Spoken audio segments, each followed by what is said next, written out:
Hello, everyone. Welcome. Welcome as you're just filing in here today. This is going to be our next event, part of the MEV Hackathon, sponsored by Wintermute with Flashbots. We have a great session for today. Reminder on the hackathon, we are in the second week. We have about 3 weeks left to kind of work and keep, producing your projects. I will have a recap of the previous events posted here shortly, as well as kind of an announcement. If you still need to register, we still have registrations open for the hackathon. Hello, everyone. I see people joining us today. Thank you for joining. This is going to be our third event of the MEV Hackathon. This is going to be a workshop with Robert Miller. He is the product lead and steward here at Flashbots. And I am Steve. I'm a program manager at Encode. Sorry, that may have been a little confusing here. I am not with Flashbots. Sorry. We have Robert Miller with us from Flashbots today. And with that all due said, let's pass it over to Robert for today's kind of session. Thanks for joining us, Robert. Yeah, thanks so much, Steve. Really appreciate the intro. Really appreciate you setting up the session, and for everybody that has joined, really appreciate that. I will try to periodically stop, take some questions, and there should be ample time at the end for questions. I am going to give a talk today on how dark the forest is. And so this talk is looking at the gap between theoretical MEV extraction and what we see in practice. So yeah, an interesting topic that I've wanted to share about for some time, and hopefully gives you some interesting ideas for things that you could work on as a part of the MEV Hackathon. I doubt that we're going to go the full hour, so you should have ample time at the end for some questions. So this is our treasure map for today. First, we're going to set the stage. What do I mean by how dark is the forest? What are we talking about here? We'll look at arbitrage as a case study. Then I'll share some anecdotes from whitehat rescues that I've been a part of, and this should give us some kind of intuition for what is possible, what the scope of MEV extraction is. We will turn to Clockwork Finance, a super interesting framework for formally verifying the amount of MEV that exists in a system. And we'll end with some more speculative stuff on the unknown depths of the forest, where the limits of our analysis take place. And I'll summarize all of this at the very end. This is the treasure map. This is the table of contents for the presentation. So without further ado, why is this called How Dark is the Forest? What are we talking about here? I think if you know MEV, it's likely that you've read this article by Dan Robinson and Georgios, or heard the famous kind of analogy of Ethereum as a dark forest. What this is meant is that it goes to a story, the three-body problem, and in the dark forest, sort of, if you become known to the other participants, then you're instantly annihilated. And the analogy is supposed to extend to Ethereum, whereby any time that you publicly have some value that can be extracted, in theory, bots should find that value and should be able to extract it.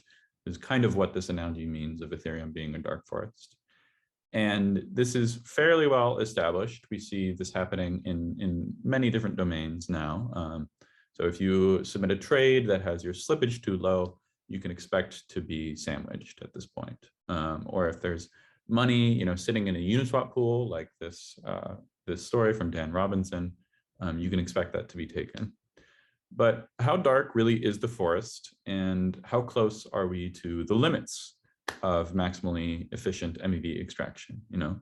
Can we reason at all about how much money is being left on the table, and how adversarial this environment really is, and where are the limits? Those are kind of the questions that I want to be asking within this presentation, and I have some intuitions to give you about that. So how dark is the forest? I gave a presentation in April at mev.day. You can check it out. It's called MEV in Crypto 2021. where I tried to give a sense of the size of the MEV market across different cryptocurrencies in 2021. By tabling up a couple different sources, we came to an estimate on Ethereum that looked at roughly $1 billion in MEV that was extracted, so not possible, but actually extracted in 2021. And this seems like, you can play with these numbers a little bit, but this seems like a relatively solid number that we can rely on as something that we can actually measure extracted, although it doesn't take into account all MEV. But this is only one subset of MEV, right? So it's only things that we know have been, it's only one subset of MEV, the small blue circle here. So things that we can definitely measure that we know have been extracted or with a high degree of confidence. And it's not actually all MEV that has been extracted that we have more difficulty reasoning about, that maybe strategies that we don't know, or things like centralized exchange to decentralized exchange ARBs, which we know take place, but we have a difficult time quantifying the actual scope of them. So this $1 billion number for MEV in 2021 is really the lower bound here. It's this blue circle. We know that there's more MEV that exists in this extracted gray circle, and we know that there is still yet even more MEV that exists that is a theoretical upper bound. And so this presentation is really about what's this gap between the theoretical amount of MEV that exists and the extracted amount, and what's the gap between what we can measure and the theoretical upper bound. Can we say anything about where extracted MEV is reaching its limits and where the circle of extracted MEV is expanding today, right? So where is there starting to be MEV extraction that's getting more efficient over time? And what are the things that we should be exploring a little bit more? So disclaimer too, this presentation is my shower thoughts. So while I think all of this is well-founded and reasoned, it's not strictly academic or strictly scientific. And some of this is based off of anecdotes and my intuitions. So don't come at me on Twitter for that, So let's begin by looking at arbitrage for a case study, and we'll see how this is developed over time. So this is a famous repository that Flashbots open sourced called the Simple Arbitrage Bot. It is a very simple bot that looks at Uniswap v2 and its clones on Ethereum, and will try to find arbitrage opportunities between two different Uniswap pools. It does that very inefficiently, so it doesn't look at optimal position sizing. It's just estimating what the optimal position sizing would be by running through preset numbers that you can throw at it. So this is the most simple thing possible. It's sort of the starting point for arbitrage bots on Ethereum. It was a starting point for MEV searchers on Ethereum. This also only looked at ARBs after they've happened, right? So it looks at the latest state of the chain and tries to submit arbitrages based off of that. The next kind of level up for arbitrage was to go from looking only at the previous state of the chain and with inefficient pricing, or optimal position sizing rather, to backrunning trades in the very next trade with the best position sizing possible. So you see here, if you are extremely online, like I am, you can see that this trade goes to the Uniswap v2 router, which is 0x7a25. And the very next transaction in this block is an MEV searcher that is arbitraging something in the wake of that trade.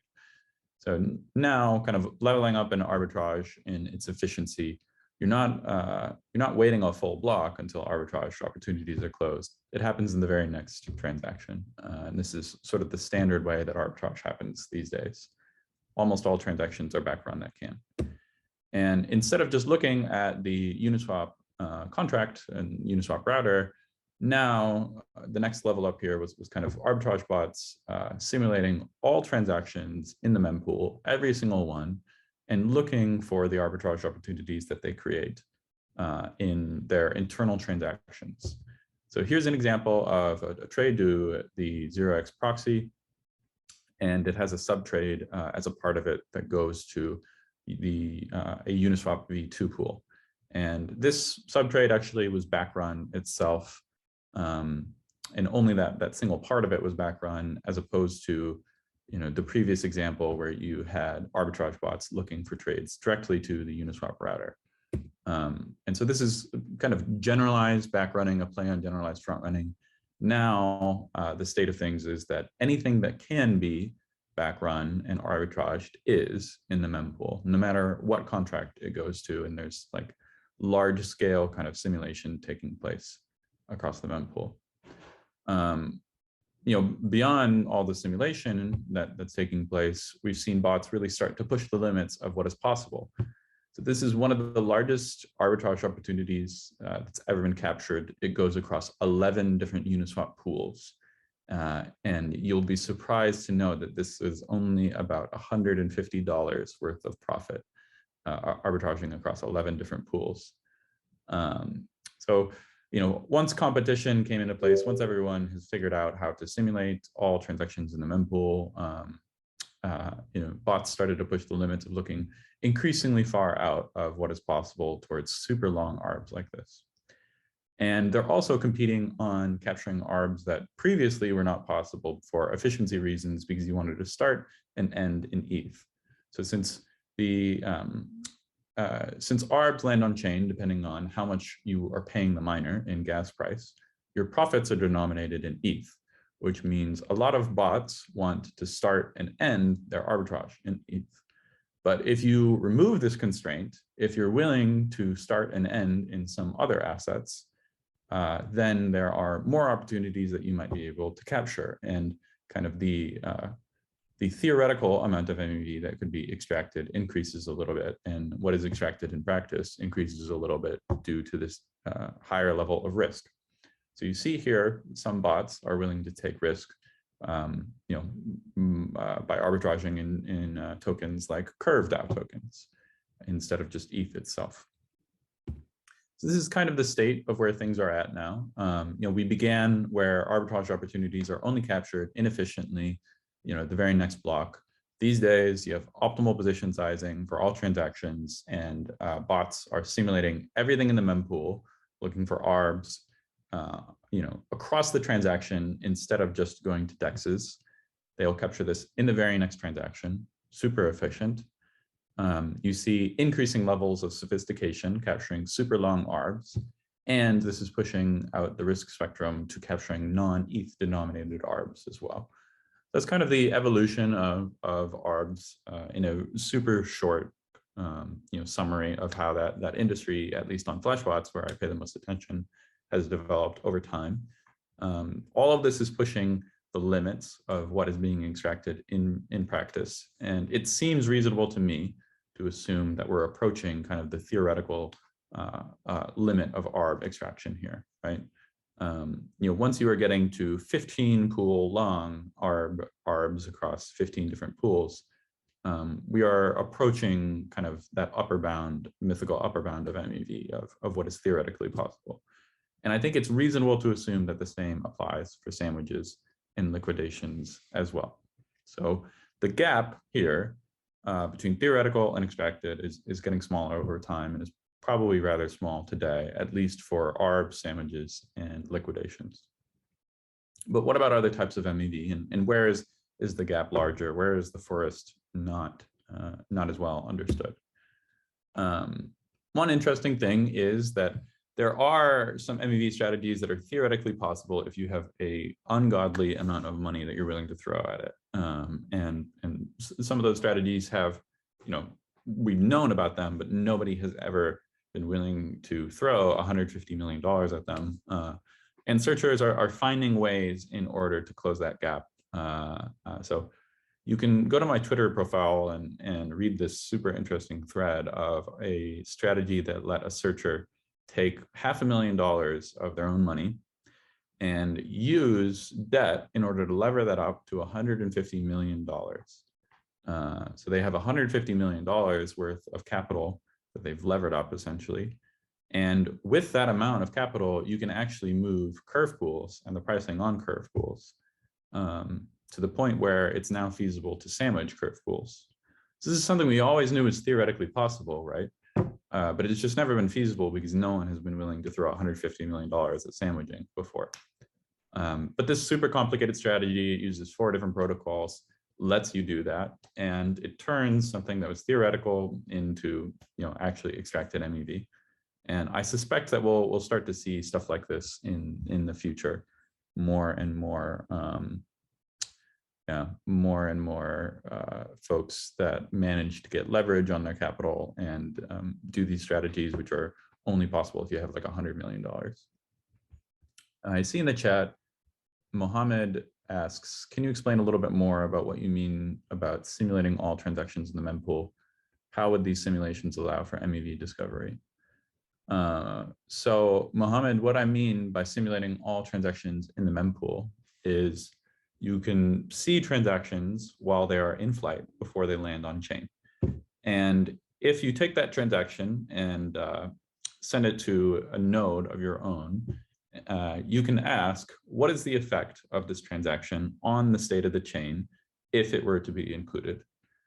And with this simulation, you can then compare that against the state of the world and try to find arbitrage opportunities or any kind of MEV extraction if that transaction were included. If you do find an arbitrage opportunity, if that transaction is included, then you can create a transaction that extracts it and send that bundle on to Flashbots after. So by simulating, I mean searchers will take all pending transactions in the mempool, try to understand what effect they'll have on the chain if they're included, and then craft their own transactions to extract MEV if the effect that they'll have will create some value that can be extracted. Juliana asks, does this 15 pool ARB example that I have, is it coming from solvers on Cow protocol? It actually isn't. So that is from an MEV searcher that independently found this super long ARB on their own. It would be nice if they ran, Cow protocol solvers, but they don't. Yeah, for $150, right? You have to wonder at that point, is it worth the cost of compute for them to only make $150 off of this? You have to pay the miner to, for the gas that you've used. And I'm sure it costs a bunch of money just to, search across different pools to find those kind of ARBs. So, okay. We looked at this. Really, the point that I want to get you to take out of this is that there's some amount of MEV which is theoretical and not extracted just because it takes a lot of money. And searchers are finding kind of novel and interesting ways to close that gap by levering up their capital. So where else can we reason about the dark forest? Where else does MEV exist? I help with a bunch of white hat rescues of funds. This is just something I do in my free time. It's interesting, and I like to help out and hopefully save some people's money. I had a friend that tipped me off to this NFT that was mid-mint. So they had about $50,000 in this contract, and the NFT had a function that looked like this. So it's withdraw ETH.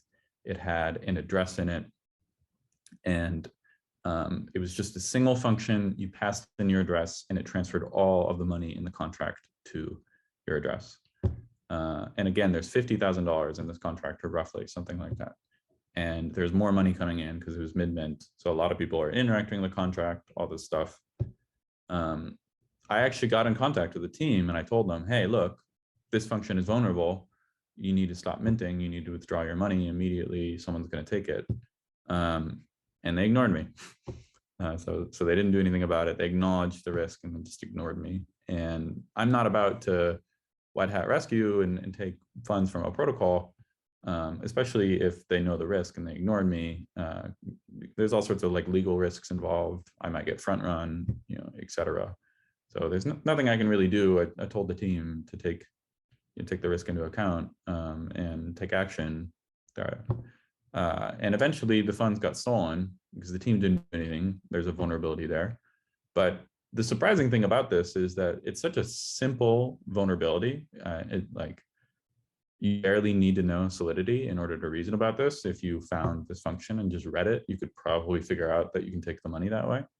But it's so simple that you would expect money like this to be taken out of the contract almost instantly, right?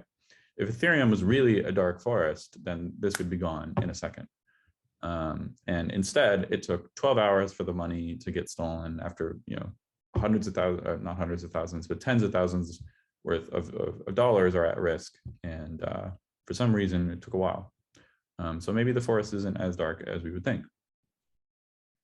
Again, another case here, whitehat friend tips me off to something, contract that had a complex multi-transaction vulnerability. It had ETH in it, but only the deployer had interacted with it. So it's like not a very well-known contract. It's just off a needle in a haystack somewhere. I got in contact with the team, disclosed the vulnerability. They acknowledged it, said they deal with the vulnerability. So like my job is done, I tell you about it, then you can do what you want. And the team didn't do anything. Again, this is like very frustrating to me, but they didn't do anything and the funds were later stolen. This time it was like $100,000 that was stolen. And the interesting thing about this is that this was not just a single function, the withdraw ETH function. It was something super complicated, multi-transactions needed. You needed to call multiple different functions before this was possible. It's like not just call a function, see if my balance increases, right? But it probably needed really sophisticated analysis in order to understand that this was a vulnerability. But nonetheless, some bot found it and exploited it. So there's three kind of things that you can take away from that.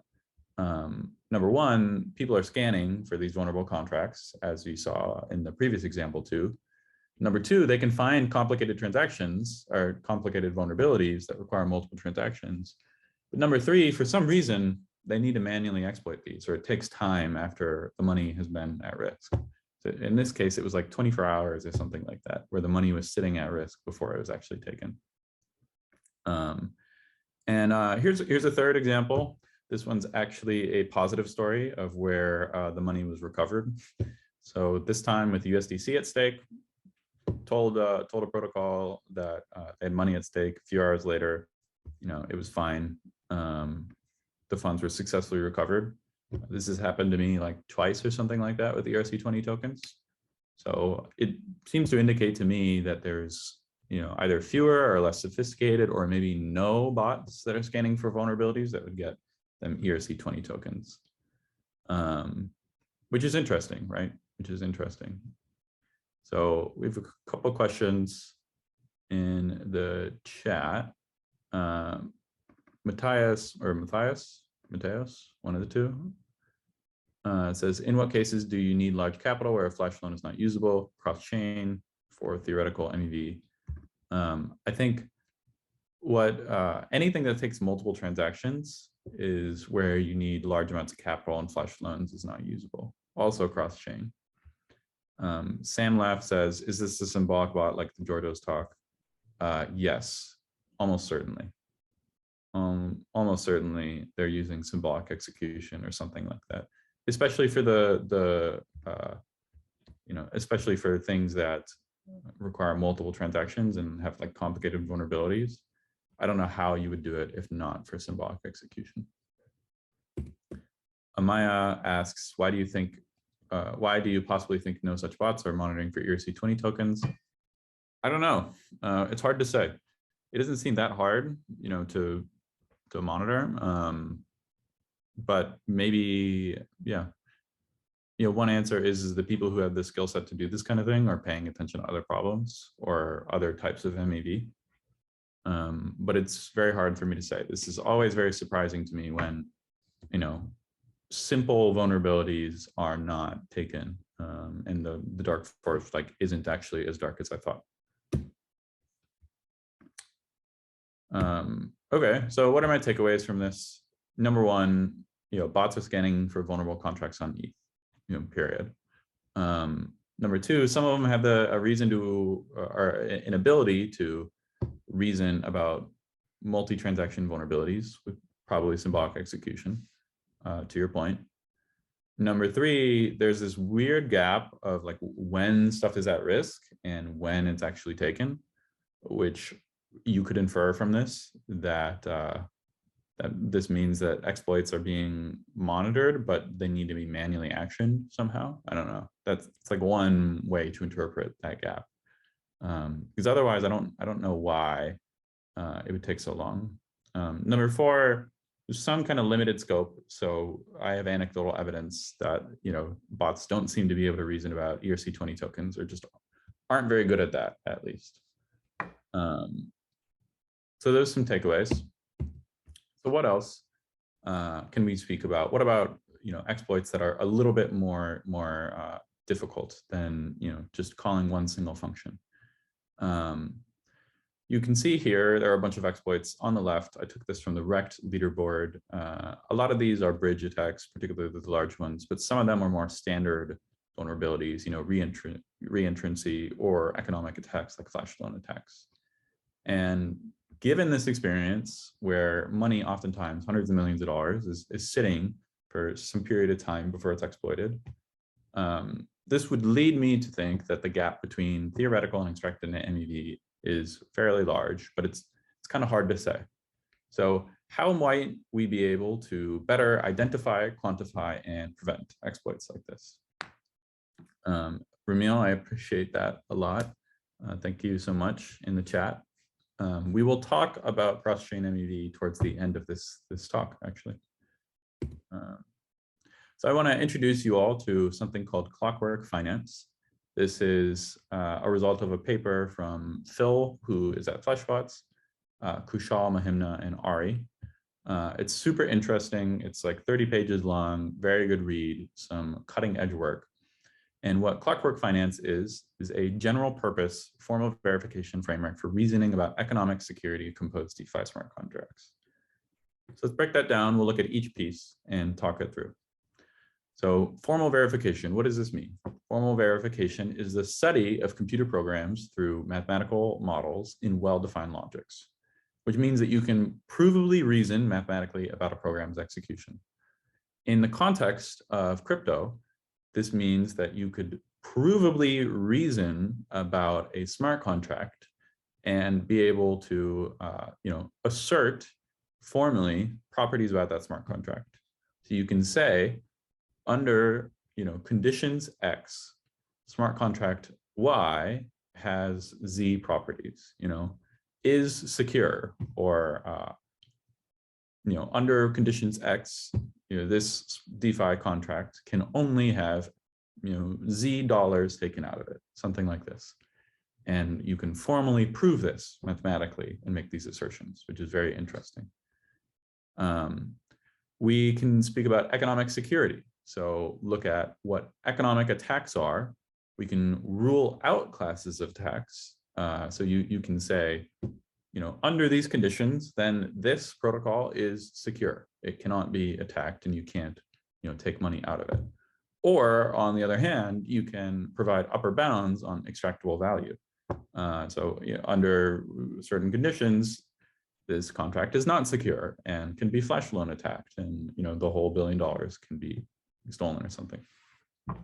And the last thing that's interesting that I want to point out to you is that this works with composed smart contracts too. So you can not only just look at one DeFi protocol, but 2 of them together. So not just Uniswap, but MakerDAO and Aave and Balancer, and pick your favorite smart contracts and reason about these protocols in isolation, but also how they interact together.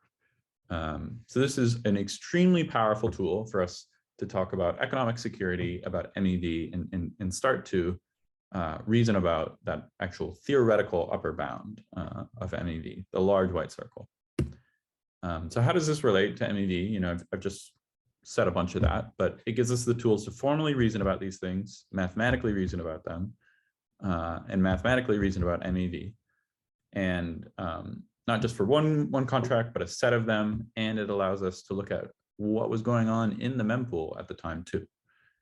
In the paper, they apply the Clockwork Finance framework to Uniswap v2 and its forks, Uniswap v1 and MakerDAO, and they found $56 million of extractable value per month in the recent past and some months in 2021. So this actual formally proved upper bound on MEV, uncovered about $700 million in annualized MEV, which is roughly in the range of what our $1 billion estimate before was.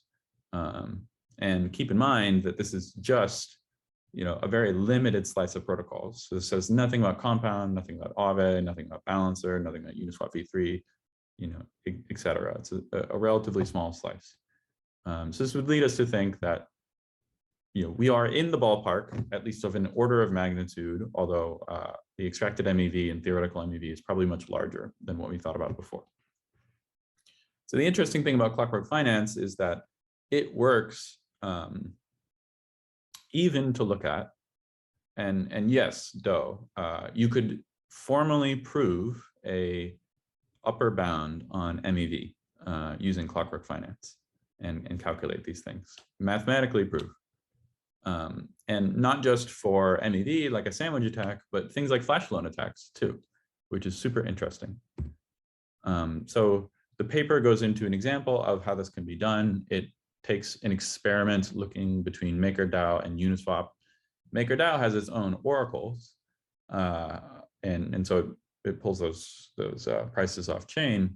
But the paper asks, what happens if we look at the someone unmuted? What happens if we look at plugging the Uniswap oracle into MakerDAO and using that instead? And is there extra value that can be made by manipulating Uniswap prices? And the answer is yes. So the paper finds that about $500,000 can be extracted in addition if MakerDAO relied on Uniswap's oracles instead of its off-chain oracle.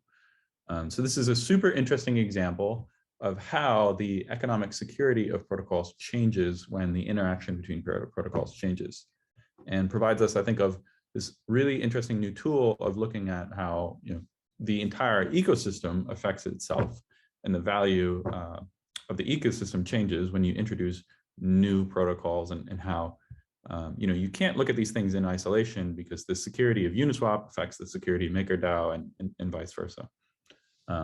And this is also an example of how the Clockwork Finance framework could help us identify things like flash loan attacks. So this is interesting. I will take some questions in the chat really quick.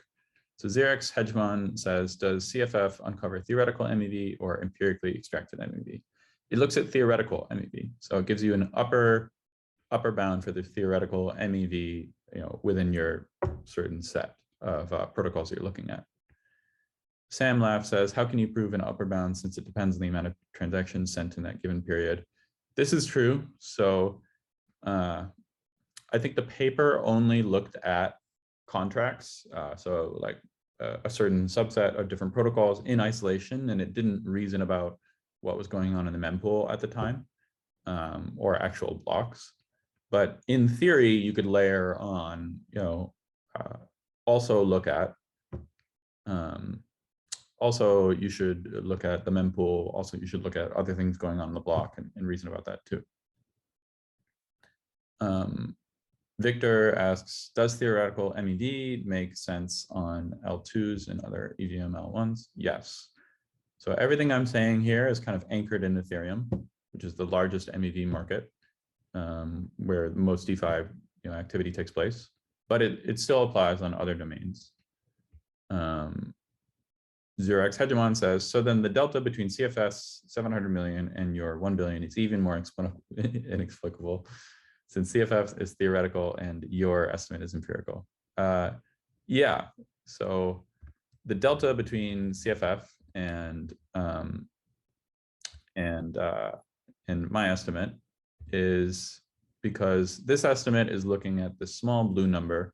The empirically, what can we measure? Not even what is being extracted, but empirically, what can we measure, which is smaller than the total amount that's being extracted. And the total amount that is being extracted that we can't measure is smaller than what is theoretically possible. So CFF is looking at this large white circle here. And these numbers are the smaller blue circle.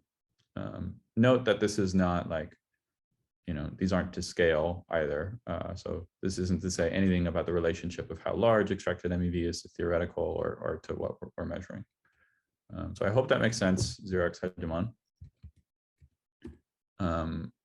Juliana asks, if most DeFi protocols use Chainlink as an oracle, can this be a single point of failure? The answer is probably. I would need to think about that a little bit more, but yeah, anytime something could go wrong with Chainlink. I don't know how the system works, but at some point in Chainlink system, something could go wrong, and it would have a very long and hard effect on the ecosystem if that happened. Nick asks, does this take into account multi-block MEV? I don't think this does, but that's a good question. Theoretically, I think you could design CFF such that it did take into account multi-block MEV, but I don't think that the analysis did when they did. So I will get through the last little bit of my presentation, and I'll return to your question, Henry. So two or three more slides. So now we're getting into the unknown depths of the dark forest, where our ability to reason about it and kind of see what's going on is difficult. So there's MEV that exists on one chain, but there's also MEV that exists on multiple chains and between chains. So there's this paper, Unity is Strength, by Alex Abadia, Alejo, Lakshman, Tarun, Viveth, and Phil. It's, again, super interesting. It looks at the amount of value that could be extracted if you are a validator on two chains at the same time.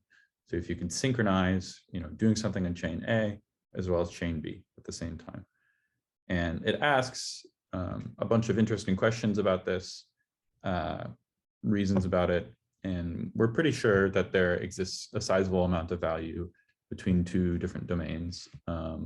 But how large exactly this is, it's very difficult to say the size of cross-chain MEV. And so this is some part of the circles that I was showing earlier that's going to be very difficult to quantify. It's cross-domain MEV, not cross-chain MEV, in part to capture things like centralized to decentralized exchange ARBs, other sorts of systems. But it's very difficult to quantify these things, is what I'm trying to get across. Market participants do tell us that centralized exchange to decentralized exchange ARBs is probably larger than atomic MEV today. Yeah. The last kind of unknown that I want to take into account here is off-chain liquidity. So there's an increasing amount of liquidity that's taking place, or execution that takes place off-chain, right? So RFQs, one-inch market making, just-in-time liquidity, cow swap. All these things do have a bunch of logic off-chain, even if the on-chain execution is trustless. And when everything is on-chain, it's relatively straightforward to reason about MEV. You can plug it all into frameworks like CFF, but as things shift off-chain, it becomes much more difficult to do so. And the same is true when you move things from one domain to multiple different domains, and you have cross-domain MEV, right? As such, what we think the theoretical or even the extracted MEV in practice becomes much more murkier. It's just much more difficult in order to quantify this. So it's kind of interesting to think that in the last 2 years, we've had this state where most activity was still on chain. A lot of it was dominant on Ethereum, something like 80% of DEX trading or something like that is on Ethereum, 80% of TVL is on Ethereum. And that allows us to reason about the upper limits of MEV using things like Clockwork Finance.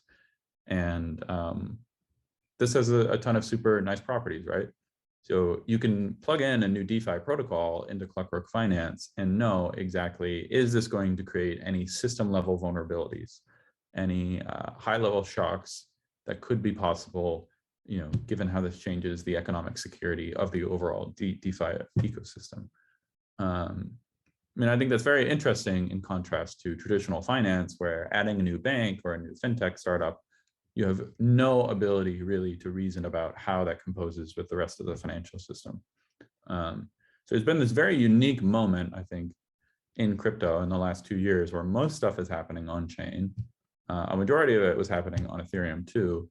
And with formal verification tools like CFF, that then gives us an ability to reason about the entire system's economic security if we were to, implement it all in CFF. But what I'm driving at here is that things shifting off chain and things shifting on multi-chain make it much more difficult to reason about things in this way. And we lose some of the very nice properties that we have by using tools like CFF. We may not be able to look at how an individual protocol that you add onto this system composes and how it affects the overall economic security of the entire thing, which is very unfortunate. So here's a summary of my talk.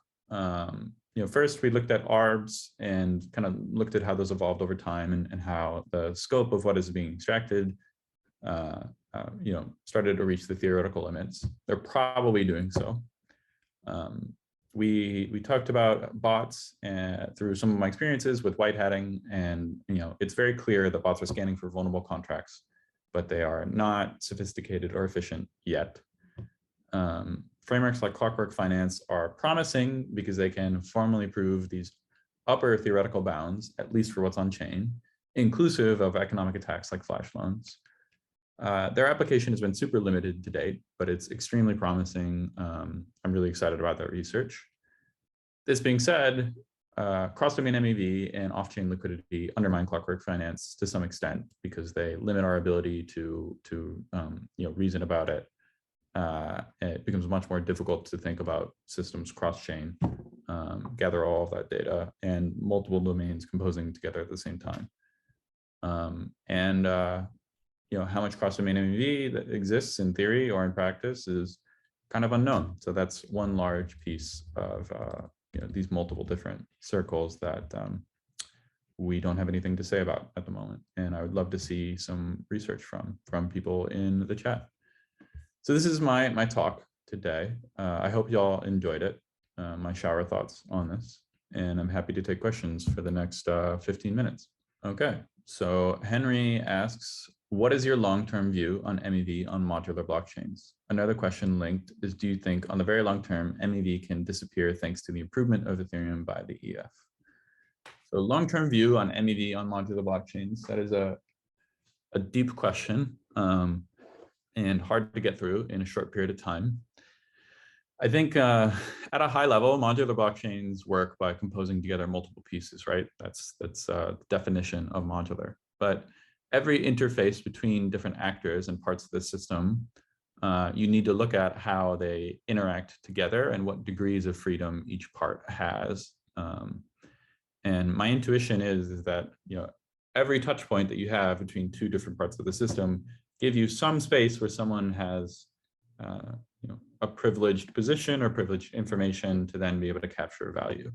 On first pass, I would think that making things more modular probably increases MEV a little bit.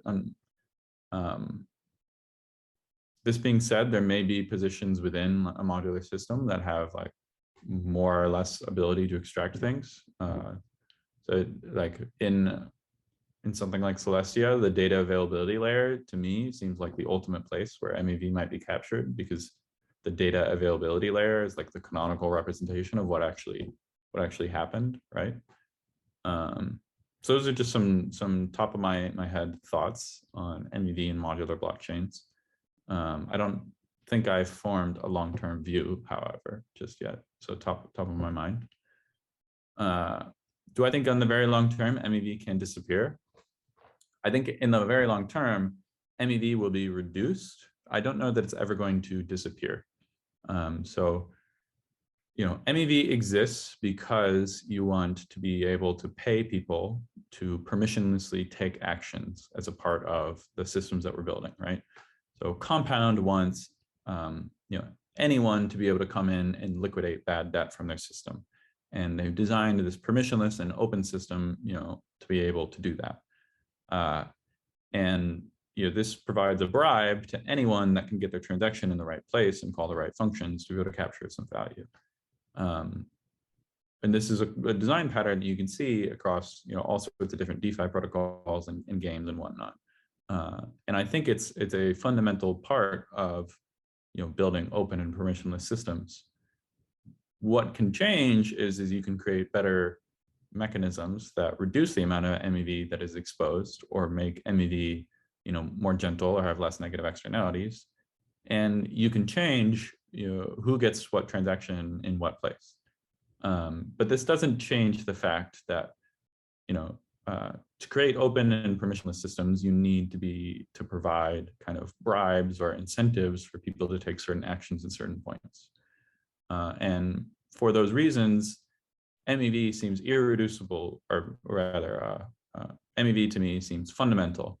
And there's always going to be some amount of it, even if we can reduce it over time. So that's why Flashbots wants to minimize MEV to the extent possible.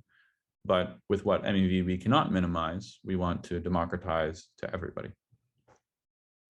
Okay, I'll try to answer a little bit quicker because I see there's more questions being asked than I have answered.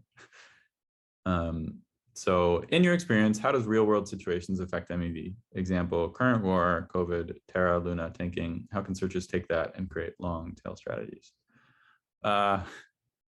Yeah, very interesting question. So the real world oftentimes will create shocks to the crypto system, to crypto's financial system, and just introduce a lot of stress and volatility into the system. And by definition, that then creates a lot of MEV as the crypto financial system scrambles in order to, update itself and synchronize with the rest of the world. So in general, those large kind of long tail strategies will create a lot of MEV as a part of it. I think it's very difficult to say how you should take that and create long tail strategies. There's no real great rule for that. I think in general, like if you think that a long tail strategy could create a lot of MEV, it seems like if you're willing to just wait a long enough time in crypto, the long tail ends up being realized anyway. So like, I think there are all sorts of Terra related MEV strategies that probably didn't make that much money for a very long time. And then, you would have made millions of dollars in a matter of a day if you just waited long enough for that long tail to happen. So I'd say pick your long tail and be willing to wait and be very patient. And that's probably what you should take away from that. Sam Loff asks, also, we're not talking about this anymore, so I'm just gonna close my sharing. Sam Loff asks, what are the limits of CFF scaling? How many man hours does it take to integrate a new contract, and how many contracts can the solver handle under reasonable time limits? So this is the crux of this, and unfortunately, where this gets less practical. So, like, the problem is that these formal verification tools do not scale that well today, and they're not super optimized. So I can't tell you how many man hours it takes to integrate a new contract. Probably not that many once you know the languages involved, which is K. But unfortunately, handling the solver takes a very long time, and that's not very optimized today. So I think, yeah, a lot of the work here, if we want to integrate this into the broader crypto ecosystem, is probably in translating tools from Solidity into K, and then speeding up the execution so it's actually feasible to do this in reasonable time limits. Because right now it's not really, and this is just a promise of something that could be if it was reasonable in the right time limits. Victor says, my last question is how new searchers can prep themselves for post-merge. We have a blog post coming out on that, so how searching after the merge goes. So check that out this week. Jonathan says, can you share more about what Block Native does? I will let Block Native answer that question. So Marcus asks, does shifting things off-chain / multi-chain increase MEV centralization risk? Since tools like Flashbots don't work as well in multi-chain environment? The answer is yes, absolutely. So smart question. It also shows that Flashbots will need to offer different types of solutions if we are to prevent MEV from centralizing the crypto ecosystem in the long term. So yeah, it does increase centralization risk. And the more activity that happens on other domains, the more centralization risk there is, actually, which is kind of interesting. Yeah. GP says, what kind of architecture do they use to extract MEV? I'm gonna skip that. You know, there's a bunch that's been written on Twitter and elsewhere on searcher architectures. Ham says, how many pro teams do you think are doing Flashbots? That is very hard to say. Also, probably dozens of like pro institutions, but you know, there are kind of economies of scale, and I think it is probably fairly top heavy of the number of people who are making reasonable amounts of money using Flashbots. So I wouldn't expect it to be like 200 teams. It's definitely more, yeah. I wouldn't expect it to be like 200 different funds or teams, you know, professional institutions with legal entities and whatnot. There are a lot of long tail searchers, you know, individuals or you know, a person and their friend, or a person and their brother or sister or something like that that are on Flashbots. So depends on what you mean, but the big categories of ARBs, sandwiches, and liquidations are fairly top heavy in how many people take away a decent amount of money. Sorry, I missed a bit of your talk. Zero Dot says, wondering how you see MEV evolving on layer 2s, in particular with mempool transparency. This is a good question. So how will MEV evolve on layer 2s? I think we will see a bunch of systems deployed in prod that otherwise we're just kind of reasoning about and arguing on Twitter about, which is to say we'll see people try to do things like first come, first serve in the wild, and watch searchers handle those and update their strategies to handle those. I expect that there will be, you know, you'll see a fair bit of spam, probably a fair bit of latency gains from you know, the natural conclusion of different ordering protocols for different MEV, or rather for different L2s, particularly with first come, first serve, and for rollups and different L2s to struggle handling the amount of activity that'll come when people really try to extract MEV and when more activity moves to L2s. Yeah, it's a very interesting playground.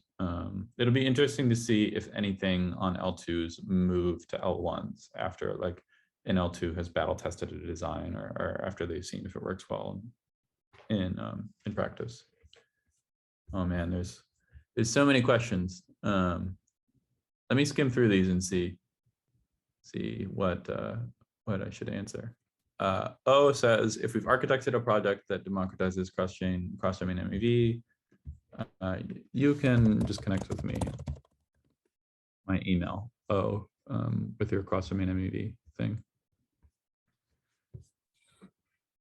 So let's see, during the first weeks after the merge, so Dimitri, first weeks after the merge, I would expect there to be less adoption of Flashbots as, you know, validators test it, integrate it, and the scoreboard resets, so to speak. So there's probably more PGAs as MEV boost gets adopted, and over time, you know, that amount getting reduced.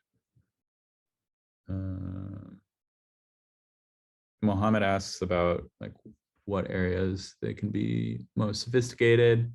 Long tail MEV is probably where the hobbyist searchers have the most success.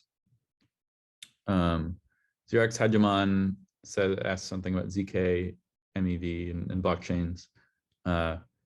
You know, MEV definitely exists on zero knowledge systems and privacy systems. It will just be extracted in a different way. So, you know, imagine a smart contract on a ZK EVM L2 that has full privacy, and the smart contract actually looks for MEV and tries to extract it on chain. So it does, like, it looks for ARBs, queries a bunch of different dexes to find prices, and tries to extract all of that within the chain. Within the contract itself. And the strategy then would just be to spam and try to hit that contract as hard as possible and one time you'll probabilistically extract some MEV behind it. So in this way, even if the smart contract is ZK, there still could be MEV and you can still extract it, and you still need to deal with the consequences of MEV. How is this research conducted? Are these questions proposed, developed in public? Where? What are the credentials?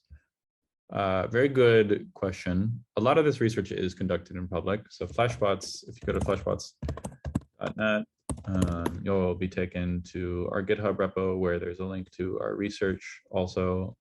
You should check that out. You can probably find a bunch of this stuff that is being developed in public, a bunch of questions that are proposed in public, and at least the research that Flashbots is doing, we try to do maximally in public. For what the skills or credentials are, it really depends on the type of questions that you are interested in reasoning about. So Clockwork Finance is a very unique mix of like knowing something about security, knowing something about math, knowing something about MEV, knowing something about DeFi, knowing something about crypto all together. So it's a very special type of person that I think has all those skills and credentials and could make a meaningful contribution. But there's all kinds of other domains where I think the barriers to entry are much lower. So as an example, we really don't have a great sense of how much cross-domain MEV exists today. And I don't know that it's not easy necessarily to figure that out, but in part, it's just because people with serious data analysis skills that know crypto don't know about this problem, and nobody has spent the time on that, right? So I think, someone that knows about MEV, that cares, that knows how to do, high scale data analysis on crypto systems could probably have a very meaningful contribution just in quantifying MEV. So that's how I would approach this. I would look at the open research questions like on the Flashbots repo. I would try to follow the academic discussions. I don't know where to find those. However, I'm not part of the research side. And I would find some niche that fits your skill set and try to apply it that way. And I think there is a lot of space, in particular with gathering data and trying to make actual quantified conclusions about MEV for this. I got 1 minute left and then I got to run. Ham asks, what percentage of blocks today have Flashbots in them? About 60%. Yeah, 60%, something like that. 95% of Ethereum hash rate does accept Flashbots bundles, however. It's not 80% of blocks. So like 60% of blocks have Flashbots in it, but 95% of blocks could have Flashbots in it if it was profitable. So this is all this. I unfortunately have to run. Thank you all so much for joining. Really appreciate that. And I will catch you next time. Hope you enjoyed my presentation. Thanks Cheers. so much, Robert. Appreciate you joining the call today. Thanks everybody for joining as well. We'll have another event on Wednesday, so look out for that. We'll post it here in the chat as well. Big thanks to Robert for joining. I know all you guys enjoyed it very well, as it's quite impressive that we have the head of product here on a call for us today. The call will be recorded and you can watch tomorrow as well if you need to catch back up. But tag Robert as well and let us know you came to the event. See you all tomorrow. Bye-bye.